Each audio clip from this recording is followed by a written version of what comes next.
আজকে আমাদের ভেরির সমস্ত গাছের আম পেড়ে নিয়ে বাড়ি চলে আসলাম। তো হ্যালো বন্ধুরা, তোমরা সবাই কেমন আছো? আমরা এখন মোটামুটি ভালোই আছি। আর এই ভিডিওটা প্রায় 10 থেকে 12 দিন আগে করেছিলাম, তখন তো আর তোমাদের সাথে শেয়ার করা হয়নি, তাই এখন করছি। তোমরা অনেকেই জানো আমাদের ভেরির আম গাছগুলোতে প্রায় সারা বছরই কম বেশি আম হয়। সেই সমস্ত আম আজকে আমরা পেড়ে বাড়ি নিয়ে যাব। আর এই যে ছোট্ট ছোট্ট আম দেখছো, এই বর্ষাকালে পুরো গাছ আমে ভর্তি হয়ে যাবে। সারা বছর কম বেশি আম হলেও বর্ষাকালটাই কিন্তু এই আমের সিজন। আর এই আমগুলো এত মিষ্টি, আমি তো গাছে বসেই একটা আম খেয়ে ফেললাম। এদিকে আমার বাবা দেখো গাছের ডাল কাটতে গিয়ে আমও কেটে দিয়েছে।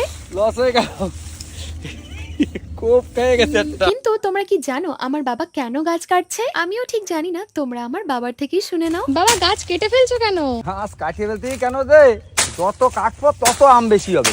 না কাটলে আম হবে। এই যে যত এই যে পাতা আছে না, এই ডালে সামনে বছর আম হবে।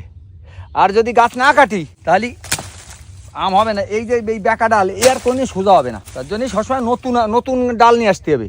গাছে যত নতুন ডাল আসবে তত আম বেশি হবে। এটা শুধু আম গাছের জন্য না, প্রত্যেকটা গাছই ছোটবেলা থেকে যদি কাটিং করা হয় তাহলে গাছের একটা সুন্দর শেপও থাকে আর ফলনও ভালো হয়। তো কয়েকদিন ধরেই আমাদের ভেরিতে আম পাড়া হচ্ছে, আর আজকে সব আম পেড়ে ফেলা হয়েছে। আর এই গাছটাকে দেখো, গাছের ডালপালা কিচ্ছু নেই, তারপরেও কতগুলো আম হয়েছে। এদিকে আমি, জেঠু আর বাবা কতগুলো ব্যাগ ভর্তি করে ফেলেছি আম পেড়ে, সেগুলোকেই এখন বাড়িতে নিয়ে যাচ্ছি। কাল সকালে বাজারে গিয়ে এগুলোকে বিক্রি করা হবে। তো আজকে এই পর্যন্তই। কেমন লাগলো জানিও। দেখা হচ্ছে পরবর্তী ভিডিওতে। ভালো থেকো সবাই।